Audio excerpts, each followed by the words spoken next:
In the endless sagas of gods and heroes there are tales of triumph, of glorious victories that echo through the halls of eternity.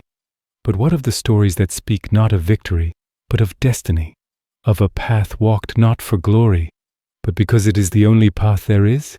This is the story of Thor, the god of thunder, not at his mightiest, but at his most profound, standing on the precipice of his final hour. The sky over Asgard, once a canvas of brilliant gold and silver, now broods with the color of bruised plums and gathering ash. Storm clouds, pregnant with a fury beyond mortal comprehension, churn and boil over a landscape that feels strangely desolate, as if the very soul of the world has grown tired. And there, standing against the tempestuous backdrop, is Thor. Mjolnir, the legendary hammer, rests in his hand, its weight familiar, yet today it feels heavier, a burden of prophecy, a tool of an inescapable fate. His face, etched with the lines of countless battles, shows no anger, no boastful pride. Instead, there is a profound stillness, a deep-seated weariness that comes from knowing the end of your own story. The wind whips his crimson cape, a lonely banner against the coming darkness. This is not the protector of mankind in his prime. This is a god who has seen too much, fought too long, and now faces the one battle he was always meant to lose. The air crackles not with the promise of lightning he commands, but with the suffocating silence of destiny. The life of a god is not one of idleness. It is a ceaseless watch, an eternal duty. We see this duty play out, not in grand, heroic clashes, but in the slow, grinding reality of his existence. A village in Midgard, nestled at the foot of ancient mountains, finds itself under siege. Hulking frost giants, their forms like walking crags of ice, descend with ruin in their hearts. Thor is there, as he always is, but the swing of Mjolnir is different now. Each impact, each shattering of ice and bone, is laborious. The slow motion capture reveals the strain in his muscles, the grim set of his jaw. There's no joy in this fight, only a relentless execution of his role. He is a shield, and a shield must endure until it breaks. The villagers watch in awe, but Thor's eyes are distant, looking past the immediate threat to the larger shadow that looms over all the 9 worlds. Later, we find him standing at the edge of the cosmos, at the shimmering rainbow-hued entrance to the Bifrost. He is a silent sentinel, his gaze fixed upon the swirling nebulae and distant stars that house the other realms. He is the guardian, the one who ensures the balance, the one who keeps the horrors of the void at bay. But the silence here is not peaceful. It is filled with the echoes of ancient prophecies, the whispers of the Norns who weave the threads of fate for gods and men alike. He sees the 9 worlds not as kingdoms to be ruled, but as a fragile tapestry he is sworn to protect, even if it means unraveling his own thread in the process. He is utterly alone in this vigil, the weight of all creation resting on his broad shoulders, a solitary figure against the infinite expanse. The Bifrost shimmers, a promise of connection, yet for Thor, it is a constant reminder of the separation, of the duty that sets him apart from all others. The quiet moments of reflection are violently torn asunder. The sky does not just darken, it is devoured. The bruised clouds turn to an inky, suffocating black, swallowing the last vestiges of light. The very air groans under the pressure of a world-ending cataclysm. Ragnarok, the twilight of the gods, has begun. There is no grand announcement, no call to arms from Odin's hall. There is only the sickening certainty that the end is now. The pace of our journey quickens. Thor is no longer stationary.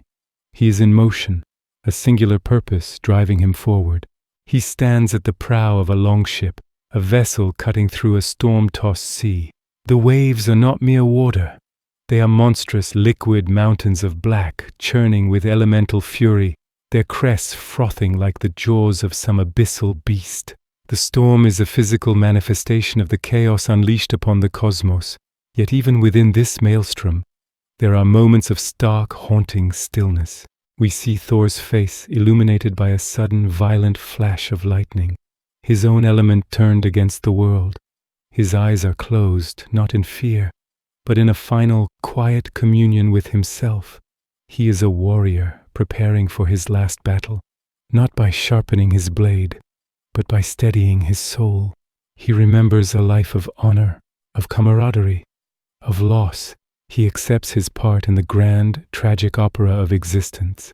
These brief flashes of introspection are a stark contrast to the raw, untamed power of the storm raging around him.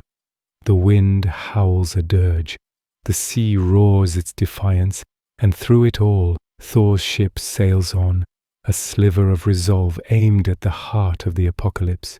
He is not fighting the storm, he is part of it, a force of nature on a collision course with destiny itself. The horizon is no longer a line between sea and sky, but a gaping wound of darkness from which there is no return. After a journey that feels like an eternity, the long ship grinds against a shore of black volcanic sand. The air is thick with the smell of brine and something older, something primeval. The storm overhead has settled into a low, ominous rumble, the sky a canvas of perpetual twilight. Thor steps onto the dark land, his boots sinking into the wet sand. Each step is deliberate, final. He walks towards the water's edge, Mjolnir held loosely at his side. He has arrived at the place where his story ends. And then the sea begins to boil, not with the heat of fire, but with the movement of something impossibly vast beneath the surface. The water parts, and from the abyssal depths a head emerges. It is colossal, beyond any scale of monster or giant he has ever faced. Scales like obsidian shields, eyes that glow with a cold, ancient malice, the size of moons. This is Jormungandr, the world serpent, the Midgard serpent, his fated adversary, his own brother in blood by a strange twist of divine lineage. The great beast rises, its immense body still coiled around the world beneath the waves. They face each other. Thor, a lone god on a dark shore. The serpent, a creature of myth and end times. There are no words. There is no roar of challenge, no battle cry. There is only a profound, silent understanding that passes between them. This is not a battle of good versus evil, of hero versus villain. This is the fulfillment of prophecy. This is the closing of a circle that began at the dawn of time. Thor's expression is one of pure, unadulterated acceptance. He has run his race, he has kept his watch, and now he has reached his purpose. This battle is his end, and in that end he finds his ultimate meaning. The screen fades to black, leaving us with the image of a god ready to embrace his glorious doom. Thank you for joining us on this journey into the heart of mythology. If you were moved by the final stand of the God of Thunder, please like this video, subscribe to our channel for more deep dives into the sagas of old, and share your thoughts in the comments below. We'll see you in the next story.